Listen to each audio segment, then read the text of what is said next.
नमस्कार, मी किरण आणि आपण पाहताय आवाज तुमचा न्यूज. आवाज तुमचा न्यूज मध्ये आपलं सर्वांचं स्वागत. बातमी पाहूयात सविस्तरपणे.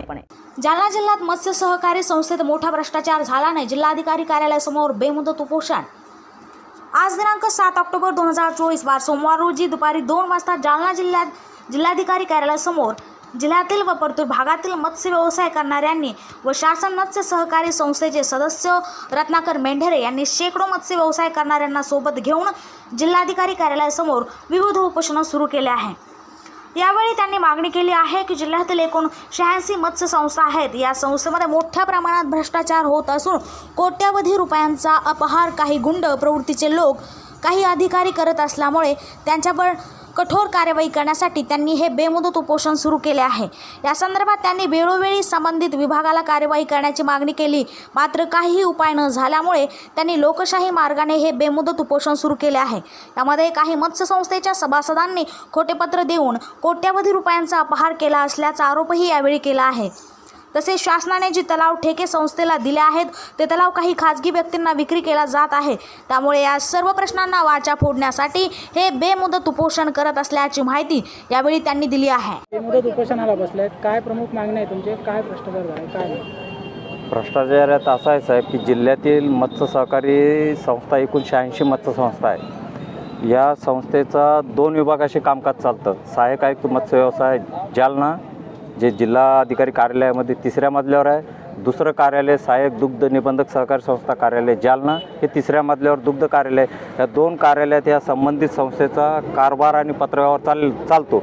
पण ह्या दोन्ही कार्यालयामध्ये संबंधित विभागामध्ये मोठ्या प्रमाणात पत्रव्यवहार करूनही कोणत्याही संस्थेच्या पत्रव्यवहार कारवाई होत नाही व त्यांची दिशाभूल केली जाते. आणि जास्तीत जास्त प्रमाणात ह्या संस्थेच्या कारभारामध्ये खोटे सचिव व चेअरमन यांच्या पत्रव्यवहारांचा सुळसुळाट चालू आहे. कार्यालयात जास्त खोटे गुंड प्रवृत्तीचे लोक संपर्क करीत आहे. त्याबाबत आणि शासनाने जे संस्थेला तलाव ठेके दिलेले आहे शासनाने मत्स्य विभागाने, ते तलाव ठेके जास्तीत जास्त मोठ्या प्रमाणात खाजगी व्यक्तीस विक्री केले जाते. खाजगी व्यक्तीस करारपत्र करून मोठ्या प्रमाणात विक्री केली जाते. त्यांच्यावर शासनाने कायदेशीर कारवाई करण्यात यावी जेणेकरून खऱ्या मच्छीमारावर अन्याय होणार नाही. कारण खाजगी व्यक्तीस खाजगीकरण दिल्यामुळे खऱ्या मच्छीमारावर अन्याय होत आहे. आणि शासनाला तसे आम्ही वारंवार पुरावे दिले की बाबा हे खाजगी ठेकेदारास संस्थेचे काही लोक खाजगी ठेक्याने तलाव ठेका विक्री करतात, मुबलक पैसे घेऊन संगी शासनाची दिशाभूल करतात आणि त्यामुळे संस्थेच्या सभासदांची उपासमारी होते.